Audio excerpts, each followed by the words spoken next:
Welcome everyone. Before we dive in, be sure to check our previous videos, as well as drop your thoughts, feelings, and lessons in the comments. Like the video and subscribe so you never miss stories like this. Let's get into it. We started soft as June rain. I was Jordan, a patient-hearted guy with a steady IT help desk job in Atlanta, saving for a cybersecurity certification.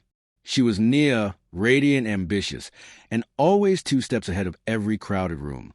We met at a neighborhood jazz lounge off Edgewood, where she laughed at my corny metaphors and danced with grace I mistook for gentleness. For months, our evenings were simple: budget dinners, long walks on Auburn Avenue, and whispered plans about a safer, brighter future. Nia loved the way I listened. She said it felt like standing near a fireplace, warm, careful, and reliable. I fixed her old laptop, helped her revise resumes, and brought her ginger tea when stress knocked on her door. We shared playlists and inside jokes. On Sundays, we volunteered at a community pantry. I admired how she glowed when she handed out bags, never imagining that same glow would later be reserved for flashier rooms and shinier faces. Our first crack came at a rooftop party in Midtown. Nia enjoyed attention, but that night it blazed. She laughed too loudly at jokes that mocked my job. A finance bro bragged about venture capital, and her gaze lingered like a moth on glass. When we got home, I asked if I had done something wrong. She kissed my cheek and said, "You're sweet, baby, but you worry too much." I tried to believe her, tried to trust the easy music of her voice. Weeks later, Nia's circle shifted. Her group chats pinged with last-minute invites to exclusive lounges. Names started swirling: restaurateurs, club promoters, investors. I felt myself becoming the quiet shadow, holding a tote bag of her good intentions. I told her I did not mind her ambition, only that the new attention seemed predatory. She smiled like a teacher humoring a child and said, "Jordan, you just don't understand how opportunities arrive." The warmth between us cooled by careful increments. Humiliation arrived as a slow parade. She began teasing me in front of people, gentle at first, then sharp. "Jordan's a safe one," she'd say, like I was a seatbelt instead of a man. At dinners, when the bill came, she would glance at the wealthiest guests and announce, "Jordan's on a budget." Laughter followed like silverware clinking. I tried to tell her it stung. She called me dramatic. The women who once complimented our sweetness now watched us like a show with too many seasons. I learned to brace for impact. At a gallery opening in Castleberry Hill, Nia clung to a man named Darius, handsome, glossy, and scented like success. He joked that I was tech support for life's problems. Nia laughed, looping her arm around his. "I told him to think bigger," she said, as if my caution were a stain. I felt like a coat hung on the wrong hook. On the ride home, I asked her to stop. She rolled down the window and let the night air answer instead. My advice hardened into warnings. I told Nia flirting for access was a bargain that always came due. "They see you as a prize, not a partner," I said. She tilted her head, exasperated. "You're jealous because Darius helps me believe I deserve more." I reminded her I had been saying that every day since we met. She said my love came with curfews. She wanted champagne halls, not coffee mugs. She wanted orbiting meteors, not street lamps. I left her apartment that night, feeling like a caution sign. We broke up in stages neither of us announced. She posted photos of cufflinks and skyline views, always with Darius in the periphery. I hid my pain at work, adding extra tickets, learning penetration testing after hours, trying to turn hurt into skill. Friends asked about Nia. I told them she was chasing her version of better, alone with the blue glow of my screen. I thought about how small I had become to her, how easy it was to confuse spotlight with sunlight. The humiliations multiplied online. She liked comments that called me average. She joked beneath a photo that I played it safe like a seatbelt that never locked. I muted her account to keep my days from unraveling. On Fridays, I stayed late to run simulations and dream of certifications, a quieter path no algorithm can ridicule. My mother said, "Let her find her edges, baby." I clung to that counsel like a railing, promising myself that dignity could be rebuilt from silence. Nia's orbit glittered brighter, then grew blurry at the edges. Darius became her frequent caption, a shadow branded with gold. He'd toss expensive promises like confetti, trips, brand deals, investment advice. He leaned on terms without definitions, all thumbprints and whispers. She paraded him through rooms like a medal she had won by believing in herself. People who once praised our steadiness now marveled at her audacity. I remember the pantry on Sundays and wonder how a heart learns to trade one type of light for another. Rumors slithered into my inbox. Someone said Darius had a consulting firm without a website, private clients without receipts. Another mentioned a sweep of recent credit fraud in Buckhead lounges, luxury cards skimmed in back rooms where the music was too loud to hear your conscience. I shared none of it, because warnings from an ex read like bitterness. I told myself to let her choices be her teacher. Still, I prayed her lesson would not be ruinous. We crossed paths at a fundraiser. She arrived in a satin dress that looked like new money exhaling. Darius followed, smiling with the confidence of a man who already paid the photographer. She grazed my arm, asked if I had finally leveled up. I told her I was studying for my Security Plus and working with a mentor on vulnerability assessments. She smiled politely, then returned to Darius's orbit. I felt invisible until a small donor thanked me for troubleshooting their Wi-Fi. Gratitude can be a lighthouse. One night, I received a call from Malik, a bouncer I knew from the old jazz lounge. He said Darius had a special access room in a new club. Phones politely discouraged, signatures casually collected. He warned me because he knew I had once loved Nia sincerely. "Your girl is playing volleyball with the wrong net," he said. I walked the apartment, testing the floorboards of my resolve. Love does not authorize rescue missions, but it does keep a spare key to clarity. I began to notice patterns. Darius always stood where tabs were split, where wallets came out, where receipts were handled. I heard about pop-up investment seminars that ended with digital forms and scans of IDs. Nia posted about building empires. I wonder which bricks were real. I drafted a message I did not send. Be careful. He is a storm in designer shoes. Instead, I studied hash functions and watched my plants lean toward the window's thin light. I learned there is safety in slowness. The arrest did not come with sirens, not at first. It started as whispers of federal inquiry, a sweep of accounts linked by the same quiet code. A friend at a co-working space mentioned agents asking questions about private memberships, skimmers, and laundering through boutique pop-ups. The city seemed unchanged, same traffic, same cranes climbing over new apartments, yet something trembled beneath it.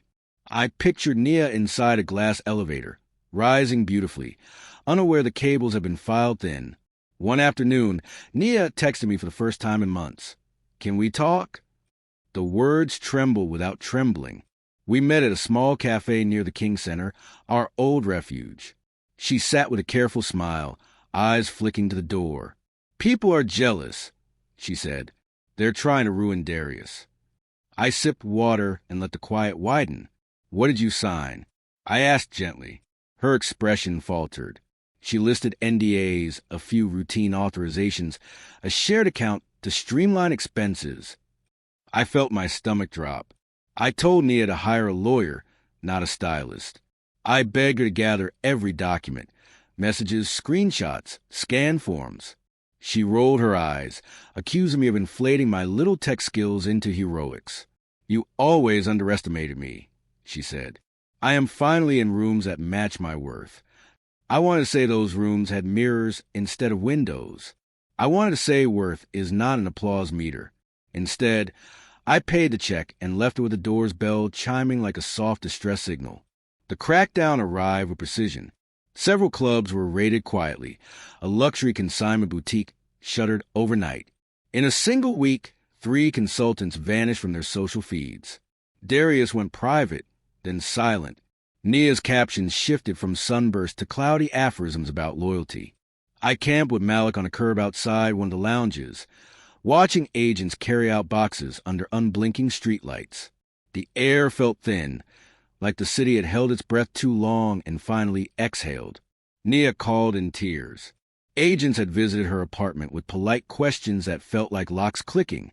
They showed screenshots of accounts where her name sat beside Darius's in crisp blue type. They asked about merchant device trials, about crypto conversions, about friendly chargebacks routed through her boutique's payment gateway. She said she did not understand. They said innocence likes paper trails. She begged me to believe her. I did. Belief and proof, though, are cousins who do not always speak. I found her a reputable attorney, a woman named Rebecca who had defended small business owners blindsided by partnerships. Rebecca asked for everything. Nia trembled as she handed over her laptop, passwords, and a shoebox of receipts that smelled like perfume.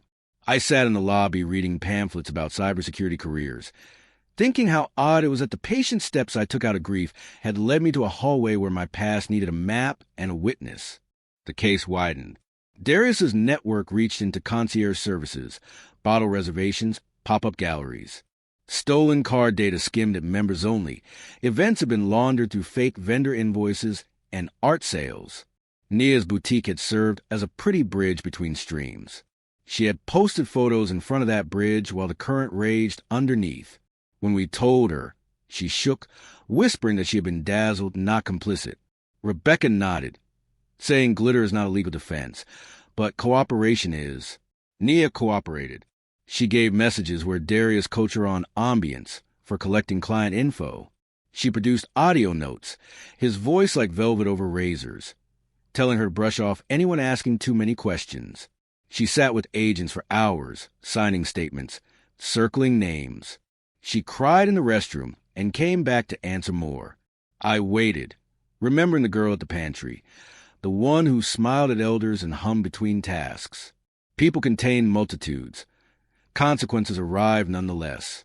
During the investigation, the public did not know the nuances. Gossip declared Nia a villain, then a fool, then an accomplice. My name surfaced as the ex-boyfriend who had warned her, then been mocked in those posts. Co-workers recognized me in the line at Publix and asked if it was true. I kept my answers short and clean. I treated shame like a package at the door I had decided not to sign for. Quiet dignity became a daily fitness routine.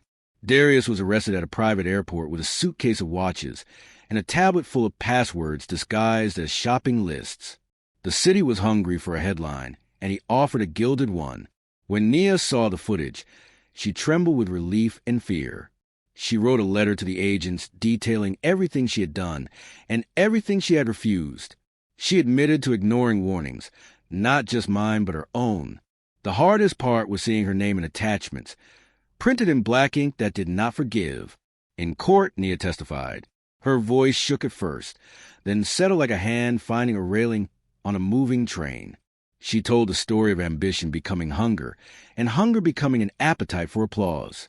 She described humiliation as a game she learned to play to stay near the money, how she mistook attention for affirmation. The courtroom listened. The prosecutor painted Darius as a sculptor of greed. The defense tried to make Nia the marble. The judge looked unimpressed by statues. The verdict against Darius arrived sharp as a gavel. Guilty on fraud, identity theft, conspiracy to launder. Nia, though charged, received leniency for her cooperation and restitution plan. She faced probation, community service, and mandatory financial ethics courses. I watched in the back row, hands folded, feeling the past loosen its knots. I did not cheer. Justice is rarely a parade. It is more like a ledger that finally balances after too many overdrafts of trust and patience. After court, Nia asked to talk. We sat on a bench outside under a hot, ordinary sun.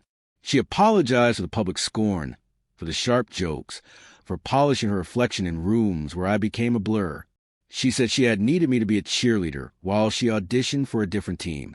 I told her love is not a marketing plan. She nodded, tears finding their path.